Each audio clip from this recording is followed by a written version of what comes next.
चलिए, रूपा आनंद जी का किस्सा हम यही समाप्त करते हैं।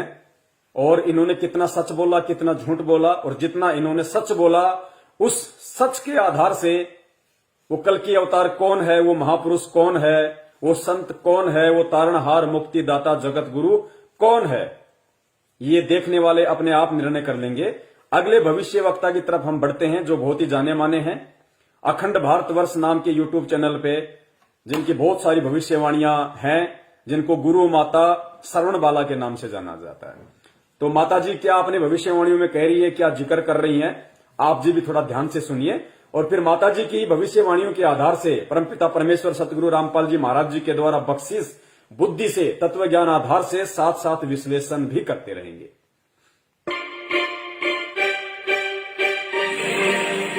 और एक ऐसा ही कोई संत अवतारी जो किसी हिमालय की गुफा में कहीं बैठा हुआ तपस्या कर रहा है, वो व्यक्ति अवतारित होगा। वो ऐसा ही कोई महापुरुष दिव्य शक्ति अवतारी जो हिमालय की गुफाओं में बैठा हुआ तपस्या कर रहा है, वो प्रकट होगा। अब इनको हिसार जेल हिमालय की गुफा दिखाई दे रही है, क्योंकि ये लोग स्पष्ट नहीं देख सकते, क्योंकि गुरुदेव, क्योंकि जेल क्या होती है, जेल कैसी होती है, और जेल एक गुप्त स्थान होता है। तो ये भविष्य वक्ता स्पष्ट नहीं देख सकते। दास ने पहले भी कहा था, ये केवल आइडिया लगाते हैं, भविष्यवाणियों के अकॉर्डिंग आइडिया लगाते हैं, क्योंकि इन्होंने साधु संतों की परिभाषा ही कुछ अलग समझ रखी है। क्योंकि हम लोगों ने बचपन से पढ़ा ऋ से ऋषि, ऋ से ऋषि। अब जो ऋषि की जो फोटो हमारी पुस्तकों में बचपन से हमने देखी, वो दाढ़ी, मुंह, जटा, भगवा वस्त्र, गले में कंठी माला, तो हमारी जो साधु संतों के प्रति हमारी जो धारणा है, वो सोच है, वो सेम टू सेम वैसी ही बन गई कि अगर कोई संत होगा, महात्मा होगा, कोई साधु होगा, तो वो ऐसा ही होगा, जिसके बाल होंगे, जटा होंगे, वो तपस्या करता होगा। तो उस आधार से ये इनकी अपनी सोच है कि वो हिमालय की गुफा में बैठ के तपस्या कर रहा होगा, जो अब प्रकट होगा। लेकिन ये तो आप और हमें पता है कि हिमालय की गुफा हिसार जेल नंबर 2 है, जिसको ये हिमालय की गुफा कह रही है। सुनिए।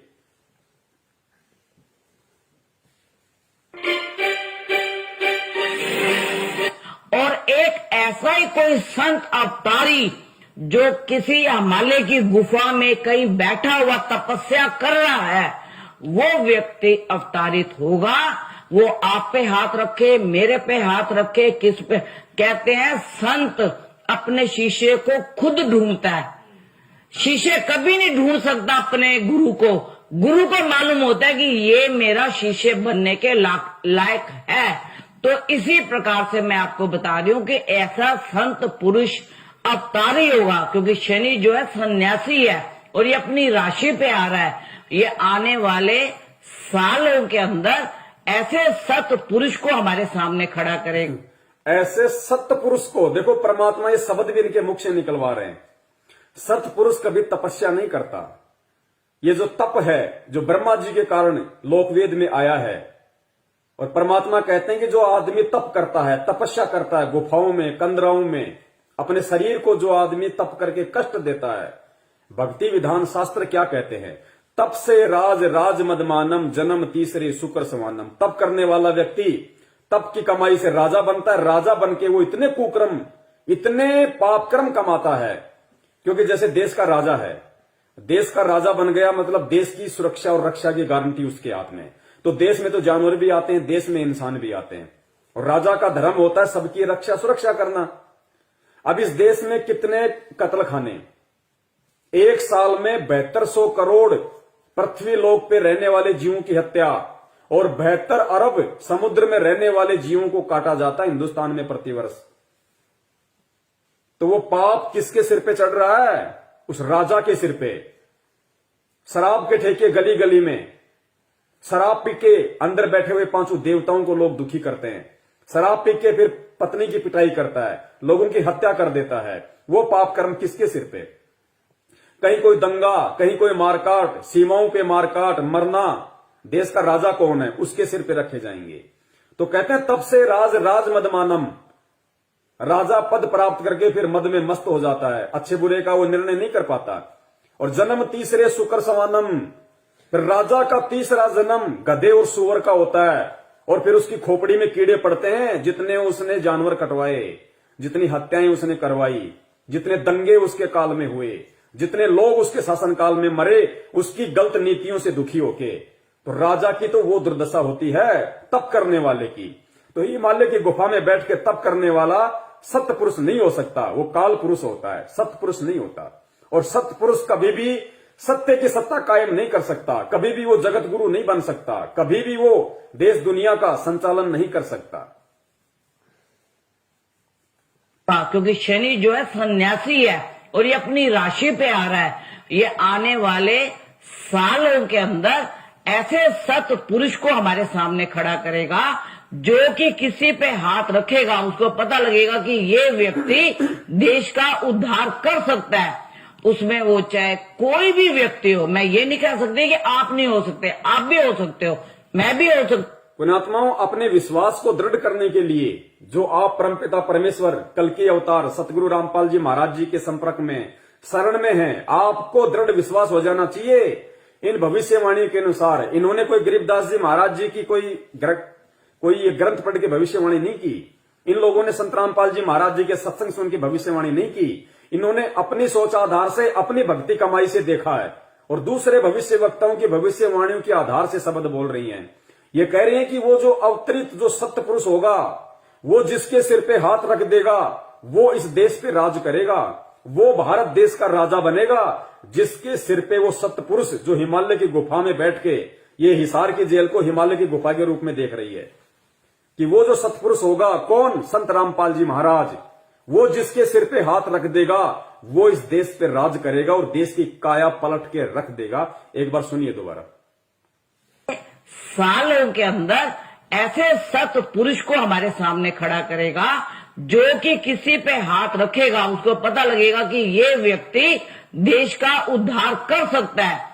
उसमें वो चाहे कोई भी व्यक्ति हो, मैं ये नहीं कह सकती कि आप नहीं हो सकते, आप भी हो सकते हो, मैं भी हो सकती हूँ, कोई तीसरा आदमी भी हो सकता है। वो जिस पे हाथ रखेगा वही व्यक्ति इस पूरी भारत की काया को पलट देगा और भारत सोने की चिड़िया दोबारा से कहला।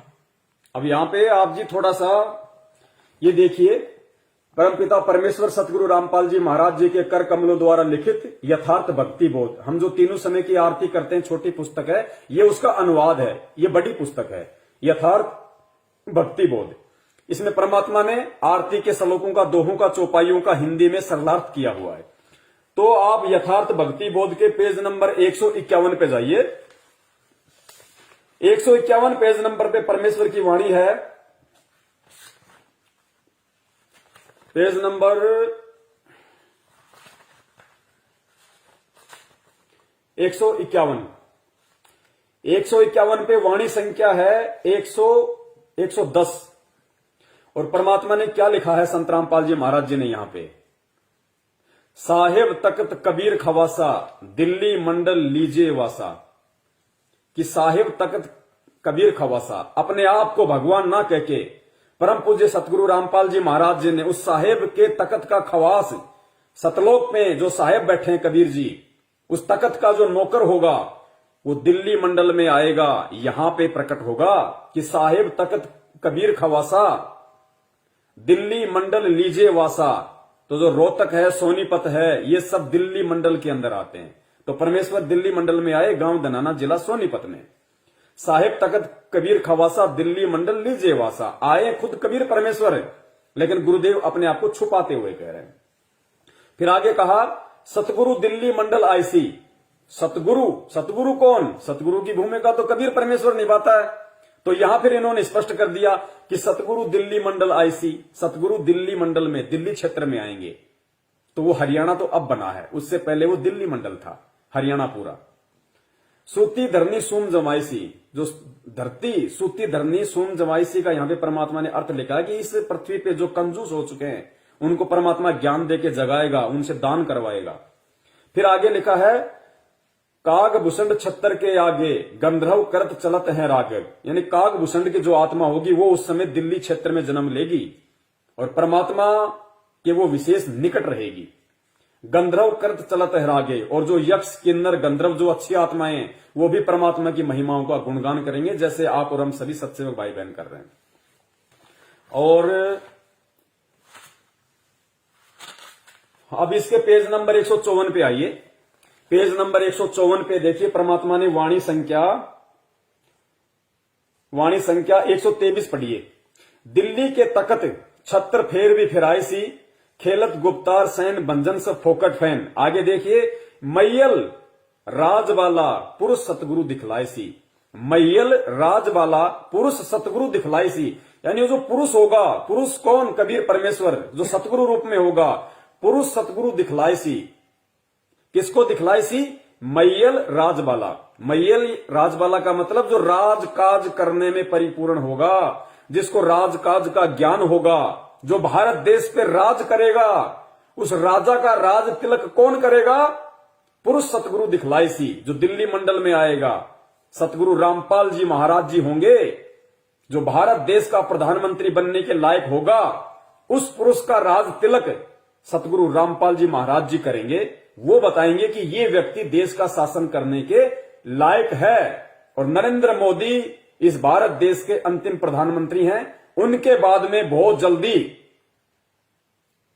परम पूज्य सतगुरु रामपाल जी महाराज जी उस व्यक्ति का राज तिलक करेंगे, जो व्यक्ति देश की बागडोर को संभालने में सक्षम होगा। और नरेंद्र मोदी जी और परम पूज्य सतगुरु रामपाल जी महाराज जी के द्वारा उस व्यक्ति का राज तिलक करना, इस बीच में बहुत भयंकर विनाश होना है, बहुत भयंकर तबाही आनी है। जिस विनाश की बातें भविष्यवाणियों में की गई हैं, जिस तांडव की भविष्यवाणियां की गई हैं कि 15-15 कोस पे आदमी दिखाई नहीं देगा। आज जो 15-15 मंजिलें जो लोग रह रहे हैं, बिल्डिंगें बना रखी हैं, कोई रहने वाला नहीं मिलेगा। जो भगत सोचते हैं मैं मकान बनाऊं, खाली पड़े रहेंगे। खाली 50-50 हजार एकड़ के मालिक बन जाना, उस समय कोई नहीं पूछेगा, कुत्ता नहीं रहेगा। वो प्लाट खाली पड़े रहेंगे, वो मकान खाली पड़े रहेंगे, खूब रहना फिर उन 10-10 मंजिलों में। तो मोदी जी के हटने से पहले और उस व्यक्ति के राजा बनने के समय का जो अंतराल है, जो बीच का जो संधि है, उसमें भयंकर विनाश है। ये आगे भविष्य वक्ताओं ने, मैं अपनी तरफ से नहीं कह रहा, मैं दो कौड़ी का जीव, मैं कुछ नहीं जानता, लेकिन जो भविष्यवाणियां आगे आप पढ़ेंगे उनमें सारा जिक्र है। और उन्हीं भविष्यवाणियों को सत्य साबित करती है परम पूज्य परमेश्वर सतगुरु रामपाल जी महाराज जी की वाणी। खुद ये गुरु माता शरणबाला कह रही है कि वो जो सत्य पुरुष होगा, वो किसी ऐसे व्यक्ति को नियुक्त करेगा जो भारत देश की काया पलट कर देगा, जो भारत देश के राजकाज को संभालेगा। और यहां परमेश्वर 250 साल पहले अपनी वाणी में लिख गए थे, आदरणीय गरीबदास जी महाराज जी, कि दिल्ली के तकत छत्र फेर भी फिराई सी, खेलत गुप्तार सैन भंजन से फोकट फैन। ये गुप्त संकेत बताया परमात्मा ने। खेलत गुप्तार सैन यानी संकेत, मैयल राजवाला पुरुष सतगुरु दिखलाई सी। इसका अनुवाद देखिए क्या किया परमात्मा ने। आप लोग पढ़िएगा, जिन जिन के पास ये पुस्तक है, यथार्थ भक्ति बोध, पेज नंबर 154, वाणी संख्या 123। शरणार्थ कहते हैं, भारतवर्ष की राजधानी दिल्ली के तकत अर्थात गद्दी सिंहासन पर बैठेगा, उसके सिर पर पुराने राजा महाराजाओं की तरह छत्र फिरेगा, अर्थात छत्र से शोभा की जाएगी। मैयल माहिर अर्थात राजकाज में निपुण, राजवाला अर्थात राजा बनने वाले पुरुष को सतगुरु दिखलाएगा। परम पूज्य सतगुरु रामपाल जी महाराज जी दिखाएंगे कि कौन व्यक्ति भारत का शासक बनने के लायक है। ये गुप्त खेल संकेत से कहा है, ये संकेत कहा परमात्मा ने। उस सतगुरु के प्रकट होने के पश्चात, देखो ये प्रकट शब्द लिखा है यहां पे, जन्म नहीं जो लोग जन्म दिवस मनाते हैं। उस सतगुरु के प्रकट होने के पश्चात, सतगुरु कौन है पृथ्वी पे? संत रामपाल जी महाराज।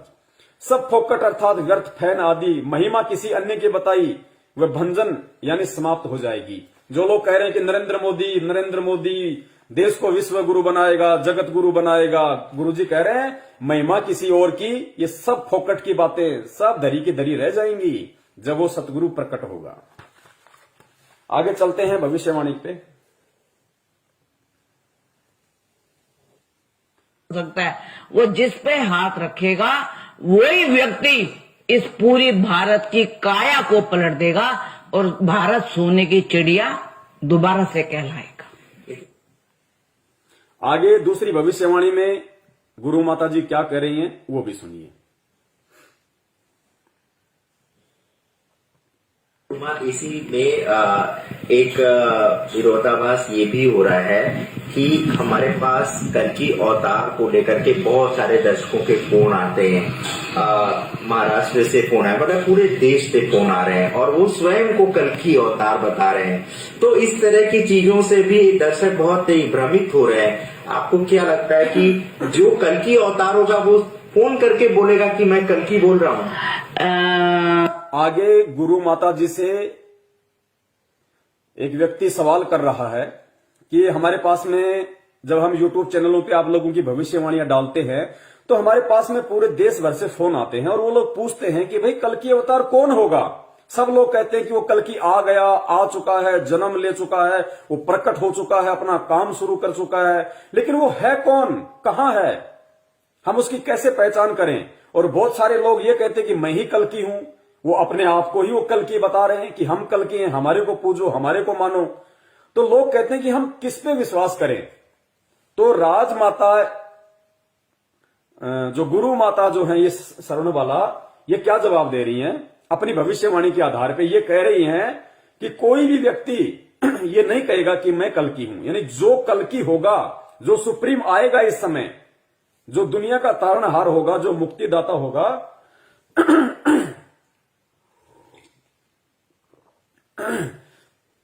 वो खुद नहीं कहेगा कि मैं कल्कि हूं, मैं जगत का तारणहार हूं, मैं सुप्रीम हूं। तो फिर कौन कहेगा? तो गुरु माता कह रही हैं कि उसके जो समर्थक होंगे, उसके जो फॉलोवर्स होंगे, वो उनको कल्कि साबित करेंगे, वो उनको सुप्रीम साबित करेंगे। वो खुद नहीं कहेंगे कि मैं कल्कि हूं, लेकिन उनके फॉलोवर्स, उनकी टीम, उनके अनुयायी वो ये साबित करेंगे, वो ये देश दुनिया को बताएंगे कि कल्कि कौन है, सुप्रीम कौन है। ध्यान से सुनिए एक बार।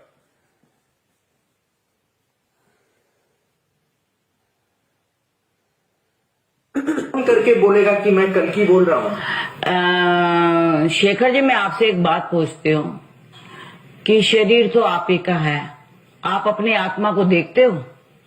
आप बोल सकते हो कि मेरी आत्मा यहाँ चमक रही है या मेरा दिल ये धड़क रहा है, ये मेरा दिल है? आप नहीं बोल सकते ना। तो एक इंसान कैसे अपने आप को कल्गी कह देगा? कैसे उसको पहचान है कि मैं कल्गी हूं?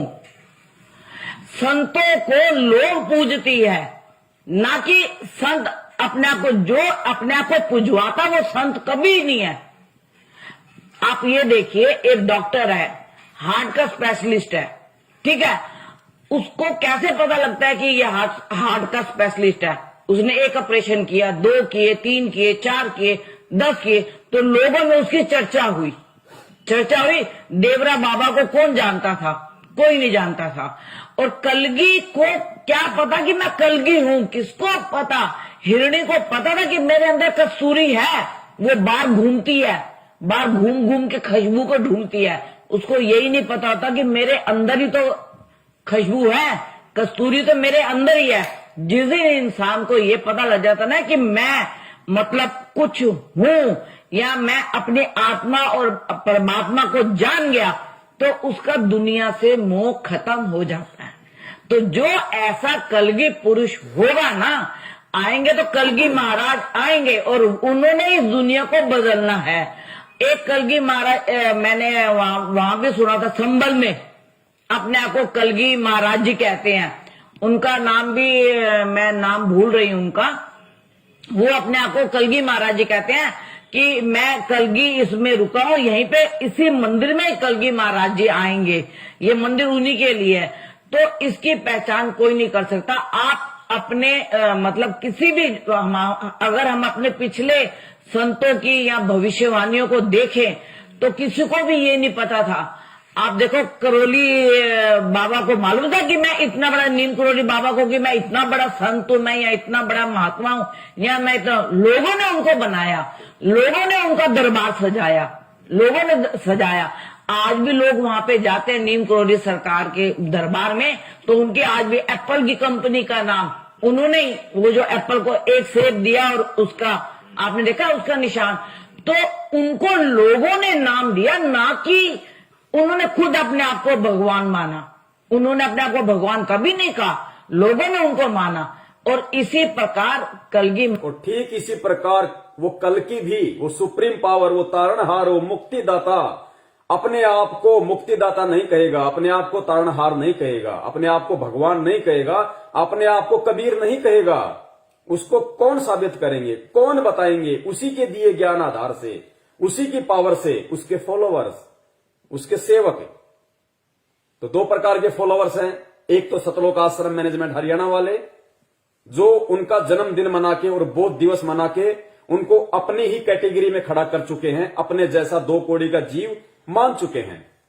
और दूसरे प्रकार के वो हैं जिनके विषय में भविष्यवाणियां हो रखी हैं कि एक टीम उनके साथ साथ काम में जुट गई है। तो किसने परमपिता परमेश्वर सतगुरु रामपाल जी महाराज जी का सन 2019 से, यानी 8 सितंबर 2019 से उनका प्रगट दिवस मनाना शुरू किया? केवल सत्सेवकों ने। किन्होंने उनका बोध दिवस नहीं मनाया? क्योंकि बोध दिवस उनका मनाया जाता है जिनको कोई ज्ञान करवाता है, जबकि वो सुप्रीम, वो कल्कि, वो तारणहार, वो जगत गुरु जो पूरी दुनिया को ज्ञान कराता है, उसको कौन ज्ञान करा देगा? तो बोध दिवस अगर किसी ने नहीं मनाया तो वो भी सत्सेवक हैं। तो यहां जो बातें हो रही हैं गुरु माता श्रवणबाला के अनुसार कि उनके जो अनुयायी होंगे, जो फॉलोवर्स होंगे, वही उनको परमेश्वर का नाम देंगे, वही उनको भगवान साबित करेंगे, वही उनको भगवान बताएंगे, वही उनको पूजेंगे और दुनिया से पुजवाएंगे। तो ये परमपिता परमेश्वर सतगुरु रामपाल जी महाराज जी की आप और हम सभी सत्सेवकों पे विशेष दया है। आप अपने आप को सामान्य आत्मा ना समझिए। आप इस 7.5 अरब खरब की जनसंख्या में से परमेश्वर के हीरे मोती लाल हैं, जिनके विषय में परमात्मा बताते हैं कि गोता मारू सुर्ग में जा बैठूं पाताल, गरीब दास में ढूंढता फिरूं अपने हीरे मोती लाल। आप सत्सेवक हैं, वो हीरे मोती लाल। उन्होंने खुद अपने आप को भगवान माना। उन्होंने अपने आप को भगवान कभी नहीं कहा, लोगों ने उनको माना। और इसी प्रकार कलगी महाराज जी भी आएंगे और वो ये नहीं बोलेंगे ना कलगी महाराज, उनको लोग बोलेंगे। लोग क्यों बोलेंगे? जब उनके काम देखेंगे, उनके नाम को देखेंगे, उनकी भविष्यवाणी को देखेंगे। और ऐसे व्यक्ति को ना भूख लगती है, ना प्यास लगती है, ना नींद आती है, ना थकावट होती है। तो जो संत होते हैं, जो हमारी आत्मा होती है, हम लोग जाते हैं सो, लेकिन दिल फिर भी धड़कता है, आत्मा फिर भी जागती है। तो इसी प्रकार से जो संत पुरुष हमारा आएगा, उसको कोई नहीं पहचानता होगा। वो जिस पे हाथ रखेगा उसके अंदर से जागृता आएगी और वही कलगी महाराज जी कहलाएगा। वो खुद अपने आप को कलगी महाराज जी कभी नहीं कहलाएंगे। नमस्कार दोस्तों, फोटोज तो पुण्यात्माओं, ये भविष्यवाणियां पढ़ के, ये भविष्यवाणियां सुन के उन सभी जगत वाले भाई बहनों को जो अभी तक संत रामपाल जी महाराज जी के विषय में नहीं जानते, कम जानते हैं, उनको भी आंखें खोल लेनी चाहिए। यूट्यूब पे उनके सत्संगों को सर्च करें और ज्ञान की गहराई में जाएं। परमपिता परमेश्वर से अरदास करें, प्रार्थना करें। यही एकमात्र परम शक्ति वर्तमान में पूरे ब्रह्मांड में, पूरी पृथ्वी पे है, जो आपका आत्म कल्याण कर सकती है, आपका उद्धार कर सकती है। आगे चलिए, एक दूसरी भविष्यवाणी आपको नास्त्रेदमस जी की भविष्यवाणी है। और नास्त्रेदमस की भविष्यवाणी को किसी यूट्यूब चैनल वाले ने अपने यूट्यूब चैनल पे डाली है। उन्होंने नास्त्रेदमस की भविष्यवाणी को किस तरीके से बताया है, उससे यह साबित होगा कि यह भविष्यवाणी किसके ऊपर फिट बैठ रही है। देखो, रूपा आनंद की सारी भविष्यवाणी केवल एकमात्र यदि किसी महापुरुष पे फिट बैठ रही है, संत रामपाल जी महाराज। गुरु माता श्रवणबाला, इनकी भविष्यवाणी किसी पे फिट बैठ रही है, संत रामपाल जी महाराज कि वो जो कल की महाराज होगा, वो जो सत्य पुरुष होगा, जो हिमालय की गुफा में बैठ के तपस्या कर रहा है, इनके अनुसार वो जिसके ऊपर हाथ रखेगा वो देश की काया पलट देगा। तो इस पुस्तक में परमेश्वर ने इस माता जी के जन्म से पहले ही लिख दिया, आदरणीय गरीबदास जी महाराज जी ने सन 1727 में, कि मैयल राजबाला पुरुष सतगुरु दिखलाई सी। और उसका अनुवाद भी कर दिया कि दिल्ली की गद्दी पे जो राजा बैठेगा, जो राजकाज करने में निपुण होगा, वो सतगुरु उसका रास्ते लग करेगा। संत रामपाल जी महाराज जी उसका रास्ते लग करेंगे। तो गुरु माता की भविष्यवाणी 101% गुरुदेव पे फिट बैठ रही है। इसके अलावा इस पृथ्वी पे ऐसा कोई संत महात्मा नहीं है जिसके ऊपर फिट बैठे। क्यों? क्योंकि हाथी के कपड़े तो हाथी पे ही फिट बैठेंगे, झोटे पे या गधे पे नहीं बैठेंगे, और बैठाने की कोई कोशिश करेगा तो अपना मजाक बनाएगा। आगे सुनिए इस भविष्यवाणी को, और इस भविष्यवाणी के अनुसार उस संत की क्या पहचान होगी वो भी देखिए, किसके ऊपर फिट बैठेगी। कहलाएंगे। नमस्कार दोस्तों, फोटोज थॉट डिकोडेड में आपका स्वागत है। कल की अवतार श्रृंखला में ये तीसरा वीडियो है और आज के वीडियो में हम नास्तिदमस के द्वारा की गई उन भविष्यवाणियों की चर्चा करेंगे जिसमें कि उन्होंने कुछ ऐसे संकेत दिए हैं कि जब भी मुक्तिदाता या शायरन सैलिन का प्रादुर्भाव होगा उस समय किस तरह की परिस्थिति। ये बहन अपने वीडियो में नास्त्रेदमस की भविष्यवाणी का जिक्र करते हुए कह रही है कि उस संत की पहचान करने के लिए हमारे पास क्या आधार, हम कैसे पहचाने। तो नास्त्रेदमस ने उस संत की पहचान का तरीका बताया है कि जब उस संत का प्रादुर्भाव होगा, उस कल की अवतार का प्रादुर्भाव का मतलब है जब उसके बुरे समय का दौर शुरू होगा, जब उसका समय बुरा होगा, उस समय क्या परिस्थितियां बनेंगी, और वो संत उस प्रादुर्भाव के समय में, उन विपरीत परिस्थितियों के समय में कहां होगा, किस स्थिति में होगा, ताकि हम उसकी पहचान कर सकें। ध्यान से सुनिए पुण्यात्माओं, इतना दृढ़ता और इतना विश्वास आप और हमारे को अपने पूज्य गुरुदेव जी पे हो जाना चाहिए। दुनिया में कोई दूसरा पुरुष है नहीं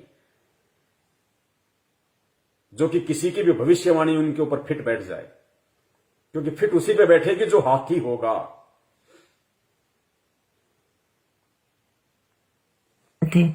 कल की अवतार श्रृंखला में ये तीसरा वीडियो है और आज के वीडियो में हम नास्तिदमस के द्वारा की गई उन भविष्यवाणियों की चर्चा करेंगे जिसमें कि उन्होंने कुछ ऐसे संकेत दिए हैं कि जब भी मुक्तिदाता या शायरन सैलिन का प्रादुर्भाव होगा उस समय किस तरह की परिस्थितियां हमारे समक्ष बनेंगी। ये सारी परिस्थितियां हमें दिखेंगी, हमें समझ में आएंगी, तो हम जान पाएंगे कि हाँ अब प्रादुर्भाव हुआ है या कौन। ध्यान से सुनना, इसके कहने का मतलब है नास्त्रेदमस के अनुसार कि जब उस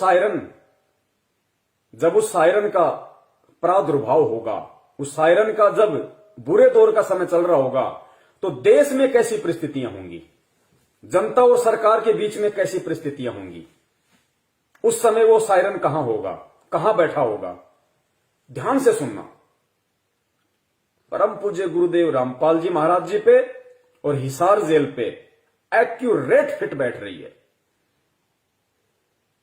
की परिस्थितियां हमारे समक्ष बनेंगी। कुछ ऐसे संकेत दिए हैं कि जब भी मुक्तिदाता या शायरन सैलिन का प्रादुर्भाव होगा उस समय किस तरह की परिस्थितियां हमारे समक्ष बनेंगी।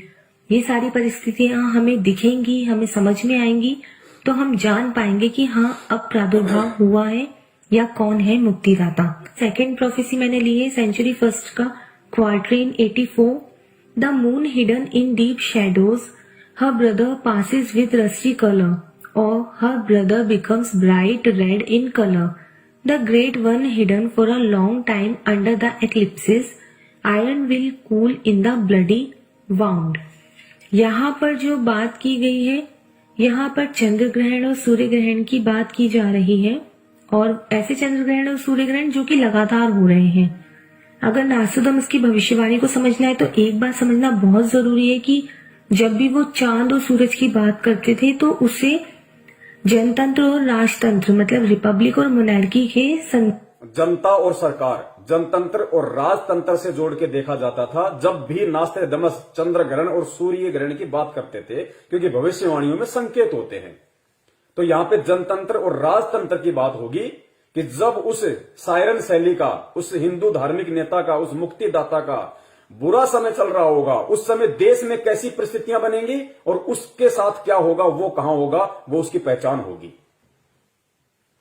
बहुत जरूरी है कि जब भी वो चांद और सूरज की बात करते थे तो उसे जनतंत्र और राजतंत्र मतलब रिपब्लिक और मोनार्की के संदर्भ में ही रखते थे, और जब भी वो चांद और सूरज की बात करते थे तो वो वहां पर पॉलिटिकल व्यू होता था उनका, वो हर चीज हिडन रखते थे, एक रहस्यमय तरीके से अपनी प्रोफेसी लिखते थे। तो यहाँ पर इन्होंने ये सीधा सीधा इसका यही अर्थ निकलता है कि जनतंत्र के ऊपर राजतंत्र हावी हो जाएगा बहुत खतरनाक तरीके से, तब जब उस मुक्तिदाता का बुरा समय अर्थात उसका प्रादुर्भाव चल रहा होगा, उस दौरान नास्त्रेदमस के अनुसार जनतंत्र पे राजतंत्र हावी हो जाएगा बुरी तरीके से, प्रशासन जनता पे बुरी तरीके से हावी हो जाएगा और जगह जगह विद्रोह होंगे। आज आप देख लीजिएगा परिस्थितियां देश की क्या बन रही हैं। यहां मैं थोड़ा सा मुझे पॉलिटिकल होना पड़ेगा आप लोगों को समझाने के लिए। किसान आंदोलन कब से चल रहा है, अपनी मांगों को लेकर चल रहा है, किसान हितों की बात हो रही थी। किसान कह रहे हैं कि ये हमारा हित नहीं है, हमें ये तीनों काले कानून नहीं चाहिए, हमें नहीं चाहिए आपका हित। लेकिन सरकार जबरन किसानों पे थोपना चाह रही है। सरकार और किसानों के बीच में कितनी जबरदस्त बहस हो रही है, कितनी जबरदस्त नौटंकी चल रही है, पूरी देश दुनिया देख रही है। किसान आंदोलन विश्वव्यापी आंदोलन हो चुका है, पूरे देश दुनिया की नजर किसान आंदोलन पे है। और मैं अपना भी थोड़ा सा व्यूज बता देता हूं कि बीजेपी सरकार किस तरीके से तानाशाही है, निरंकुश सरकार है, किस तरीके से अपनी मनमानियां जनता पे थोप रही है। ये परिस्थितियां बिगड़ेंगी, भयंकर बिगड़ेंगी।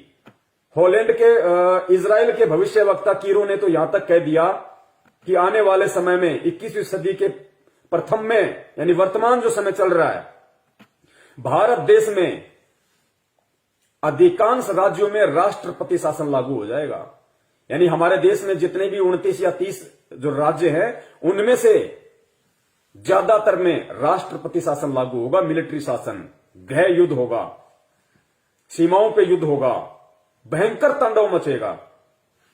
जब उस सायरन संत का, उस मुक्तिदाता का प्रादुर्भाव चल रहा होगा, जब उसका बुरा समय का दौर चल रहा होगा, तो ये परिस्थितियां होंगी देश की कि प्रशासन पूरी तरह से तानाशाह हो जाएगा, राजतंत्र जनतंत्र पे हावी हो जाएगा। आज देश की परिस्थितियां क्या हैं आप लोगों को अच्छे से पता है। यही अर्थ निकलता है कि जनतंत्र के ऊपर राजतंत्र हावी हो जाएगा बहुत खतरनाक तरीके से, तब जो है मुक्तिदाता जो है वो छिपे रहेंगे कहीं एक जगह पर। तब वो मुक्तिदाता छिपे रहेंगे किसी एक जगह पे।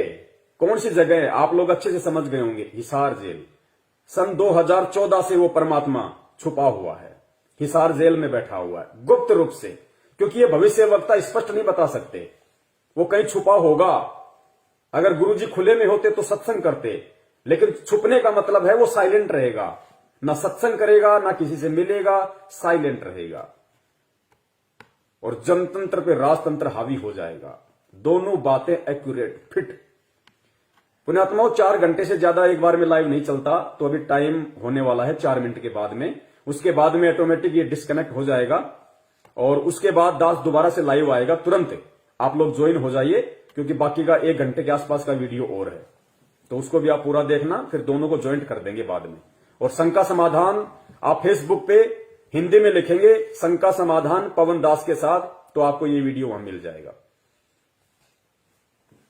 तब जो है मुक्तिदाता जो है वो छिपे रहेंगे कहीं एक जगह पर, गुप्त स्थान पर रहेंगे वो, जहां से कि वो पूरे ग्रहण के टाइम, ग्रहण यहाँ पर यही है, राजतंत्र के ऊपर जनतंत्र के ऊपर राजतंत्र हावी हो गया है, यही ग्रहण है नास्तिदमस का। इस दौरान मुक्तिदाता कहीं पर गुप्त रूप से रहेंगे, पूरी अपनी दृष्टि उस घटना पर, इस पूरे सिनेरियो पर बनाए रखेंगे और एक सही समय आने पर वो हमारे समक्ष प्रकट होंगे या उनका प्रादुर्भाव हमारे समक्ष होगा। इसमें यह भी जिक्र है कि वो कहाँ पर छिपेंगे। वो ऐसी जगह पर जहाँ पर इस्पात या लोहे से संबंधित कारखाने होते हैं, वो ऐसी जगह पे रहेगा जहाँ पे लोहे या इस्पात से संबंधित कारखाने होते हैं। ये लोग सही तरीके से देख नहीं सकते, केवल आभास कर सकते हैं। तो लोहे या ये जो भविष्यवक्ता है जो नास्त्रेदमस, उसको लोहे जैसा कुछ दिखाई दे रहा था। लोहा, यहां लोहे का मतलब है सलाखें। उसको हिसार जेल की वो लोहे की मोटी मोटी सलाखें दिखाई दे रही थी नास्त्रेदमस को। तो वो कह रहा है कि वो ऐसी जगह होगा जहां पे लोहे या इस्पात से संबंधित काम होगा। तो वो लोहा और इस्पात, क्योंकि जेल के जो दरवाजे होते हैं, जो खिड़कियां होती हैं, वो लोहे के होते हैं, सारा सब कुछ ज्यादातर लोहे का मटेरियल होता है। तो उस समय वो कहां होगा सायरन संत? ऐसी जगह पे जहां पे लोहे या इस्पात से संबंधित कुछ होगा। तो जेल का जो गेट होता है, जेल की जो खिड़कियां होती हैं वो कांच की नहीं होती और बहुत मोटे मोटे लोहे की होती है। तो नास्त्रदमस को अपनी दृष्टि से उस समय कुछ ऐसा लोहे या इस्पात जैसा दिखाई दे रहा था कि जब देश में ऐसी परिस्थितियां, ऐसी विकट परिस्थितियां उत्पन्न होंगी कि राजा लोग जनता पे हावी हो जाएंगे, राजतंत्र जनतंत्र पे हावी हो जाएगा, उस समय वो एक स्थान पे गुप्त रहेगा, साइलेंट रहेगा और पूरे घटनाक्रम पे अपनी दृष्टि बनाए रखेगा और ऐसी जगह रहेगा जहां लोहे या इस्पात का कुछ काम होगा। तो जेल के जो दरवाजे होते हैं, खिड़कियां होती हैं, वो लोहे की होती हैं, इस्पात की, और जेल के चारों तरफ जो बाउंड्री होती है पूरी जेल पे, वो नुकीले कंटीले लोहा होता है, वायर होते हैं, कांटेदार वायर होते हैं पूरी जेल के ऊपर। तो उसको उस समय